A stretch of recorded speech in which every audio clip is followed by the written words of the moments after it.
Bab 4. Ejaan Bahasa Indonesia. A. Pengertian ejaan. Ejaan merupakan dasar dalam pembelajaran bahasa Indonesia. Ejaan digunakan sebagai bentuk baku dalam penulisan ilmiah dan resmi. Ejaan merupakan hal yang penting dalam pelajaran bahasa Indonesia. Penggunaan ejaan yang tepat sangat dibutuhkan ketika melakukan penulisan karya ilmiah atau laporan tugas. Adapun beberapa pendapat ahli tentang pengertian ejaan. Yang pertama ada Yudis Abidin 2010. Ejaan adalah aturan yang melambangkan bunyi bahasa menjadi bentuk huruf, kata, serta kalimat. Yang kedua ada Wirjo Sodarmo 1984. Ejaan adalah aturan melukiskan bunyi ucapan.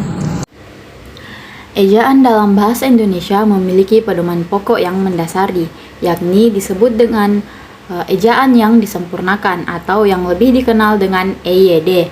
Pentingnya penggunaan EYD berdasarkan keputusan Presiden Indonesia nomor 57 tahun 1972 dan telah direvisi berdasarkan peraturan nomor 46 tahun 2009 tentang penggunaan ejaan yang disempurnakan.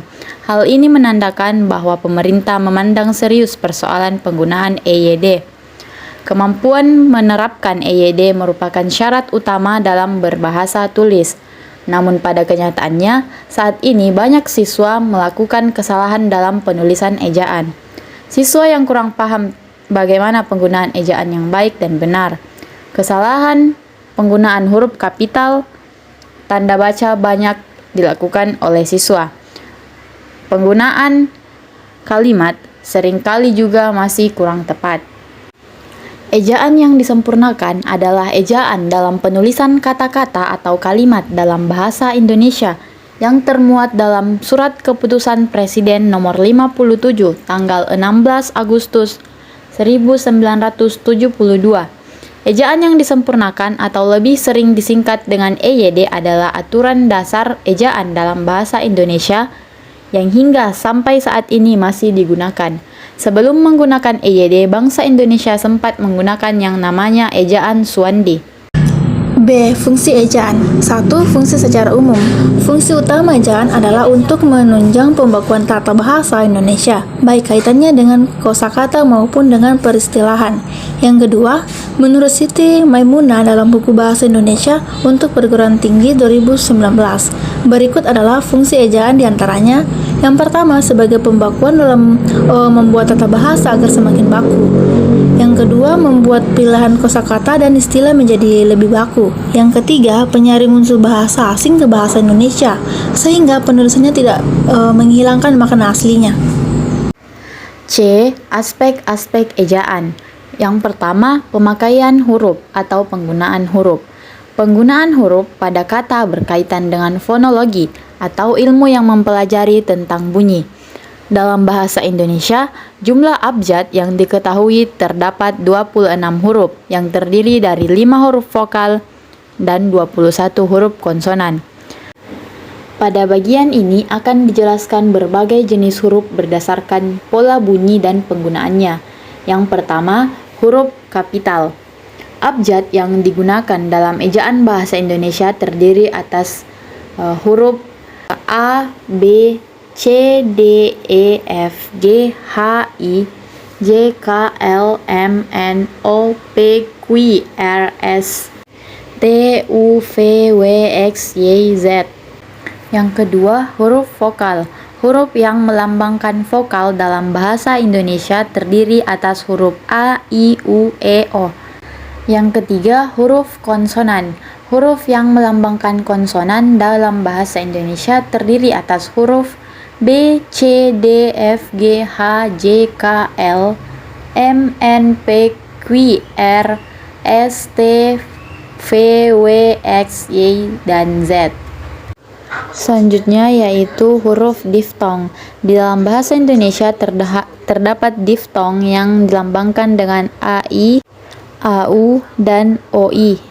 Selanjutnya yaitu gabungan huruf konsonan. Gabungan huruf konsonan KH, NG, NY, dan SY masing-masing melambangkan satu bunyi konsonan. Selanjutnya yaitu huruf kapital. Penggunaan huruf kapital dapat diuraikan sebagai berikut. Yang pertama, huruf kapital atau huruf besar dipakai sebagai huruf pertama kata pada awal kalimat. Yang kedua, huruf kapital dipakai sebagai huruf pertama petikan langsung. Yang ketiga, huruf kapital dipakai sebagai huruf pertama dalam kata dan ungkapan yang berhubungan dengan agama, kitab suci, dan Tuhan, termasuk kata ganti untuk Tuhan. Selanjutnya, huruf kapital dipakai sebagai huruf pertama nama gelar kehormatan, keturunan, dan keagamaan yang diikuti nama orang. Huruf kapital tidak dipakai sebagai huruf pertama nama gelar kehormatan, keturunan, dan keagamaan yang tidak diikuti nama orang. Selanjutnya, huruf miring. Penggunaan huruf miring dapat diuraikan sebagai berikut. Yang pertama, huruf miring dalam cetakan dipakai untuk menulis nama buku, majalah, dan surat kabar yang dikutip dalam tulisan.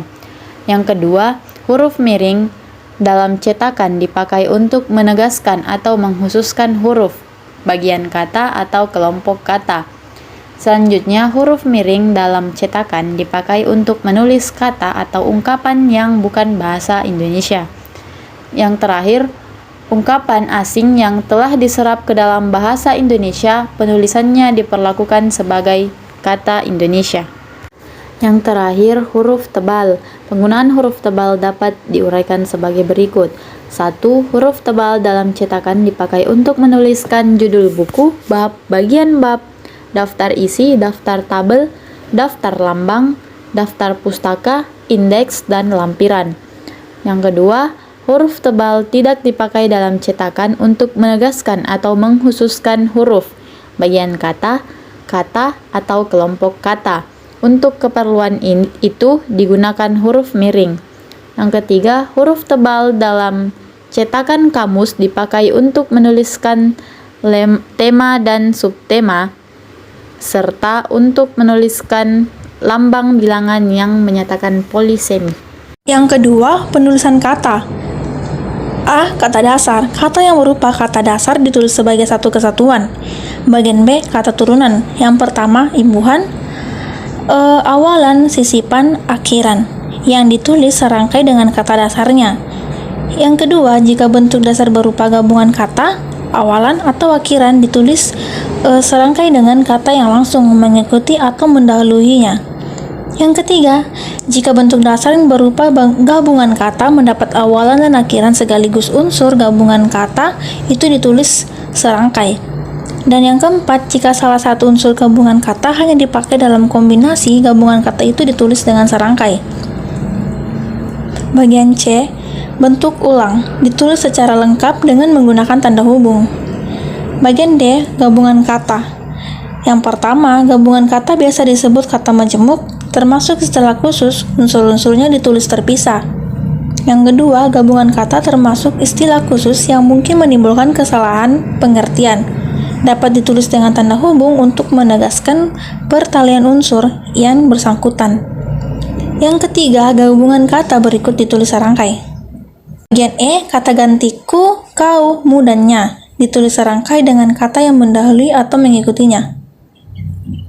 Bagian F, kata depan di, ke, dan dari. Apabila menunjuk kata tempat, ditulis terpisah dari kata yang mengikutinya. Bagian G, partikel la, ka, dan ta ditulis serangkai dengan kata yang mendahuluinya. Partikel pun ditulis terpisah dari kata yang mendahuluinya. Partikel per yang berarti mulai, demi, dan tiap ditulis terpisah dari bagian kalimat yang mendahului dan mengikutinya. Terakhir, tanda petik tunggal. Tanda petik tunggal digunakan untuk mengapit petikan yang tersusun di dalam petikan lain, mengapit terjemahan atau penjelasan kata atau ungkapan asing. Ketiga, pemakaian tanda baca.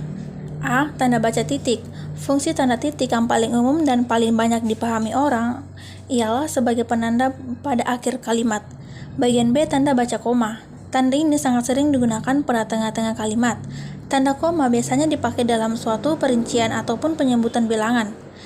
Bagian C, tanda baca seru. Tanda seru ini dipakai baik perintah yang sifatnya keras maupun tidak. Bagian D, tanda baca titik koma. Tanda ini dipakai untuk memisahkan bagian kalimat yang sejenis dan setara. Bagian E, tanda baca titik 2. Tanda titik 2 digunakan pada akhir pernyataan yang lengkap, tapi hal ini hanya berlaku jika masih dalam rangkaian yang sama. Bagian F, tanda baca elipsis atau titik-titik. Tanda ini ditulis dengan cara titik-titik spasi, titik spasi, titik spasi, titik. Tanda ini dipakai dalam penulisan kalimat yang terputus-putus. Bagian G, tanda hubung. Tanda hubung berfungsi untuk menyambung suku dari kata dasar dan imbuhan yang terpisah oleh pergantian baris. Bagian H, tanda baca kurung. Tanda baca hubung berfungsi untuk menyambung suku dari kata dasar dan himbuan yang terpisah oleh pergantian baris. Bagian I, tanda baca garis miring. Garis miring digunakan sebagai pengganti kata dan atau serta tiap per. Bagian J, tanda baca apostrof. Tanda ini digunakan dalam penulisan nama serta kata khusus dari serapan bahasa asing. Tanda ini juga dipakai untuk menunjukkan penghilangan bagian kata atau angka. Contoh, Ahmad Syafi'i. Bagian K, tanda baca petik. Tanda ini berfungsi sebagai pengapit petikan langsung dari pembicaraan dalam naskah atau bahan tertulis lain. Tanda ini dipakai sebagai tanda baca ungkapan yang dipakai dengan arti khusus pada ujung atau bagian kalimat. Contoh, aku lapar, ucap Ratu. 4. Penulisan unsur serapan. Berdasarkan taraf integrasinya, unsur serapan dalam bahasa Indonesia dapat dibagi menjadi dua kelompok besar.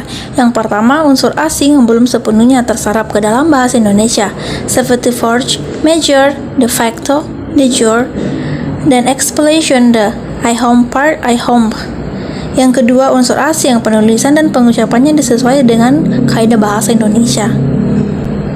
Kata serapan dalam bahasa Indonesia bisa berasal dari bahasa asing atau juga berasal dari bahasa daerah tertentu.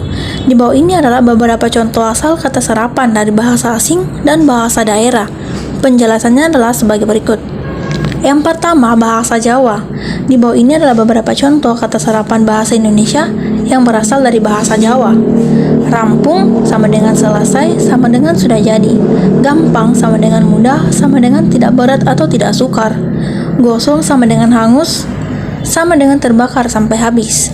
Bahasa Sanskerta, kata-kata lam itu digunakan dalam era bahasa Jawa kuno berulah masuk ke dalam bahasa Indonesia.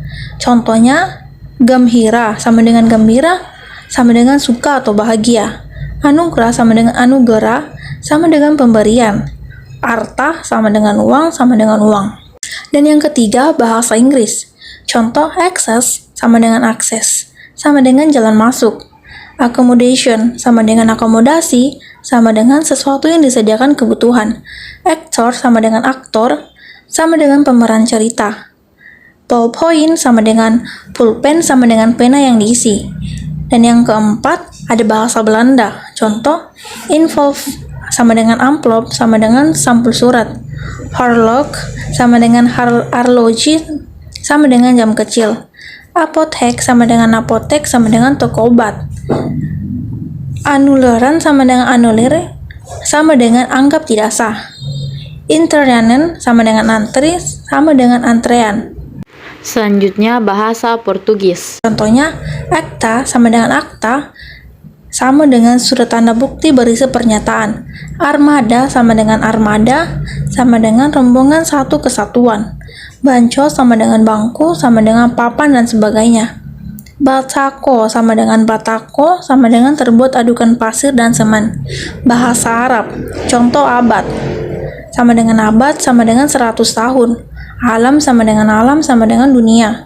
Abjad sama dengan aksara. Bab sama dengan pasal. Badan sama dengan tubuh.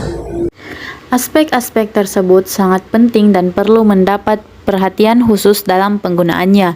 Penggunaan EYD akan sangat berpengaruh terhadap bahasa tulis dan lisan yang digunakan oleh masyarakat pengguna bahasa.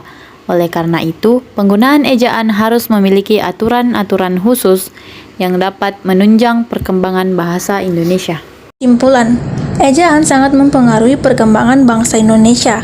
Ejaan yang meliputi penulisan huruf, penulisan kata, termasuk singkatan, akronim angka, dan lambang bilangan, serta penggunaan tanda baca.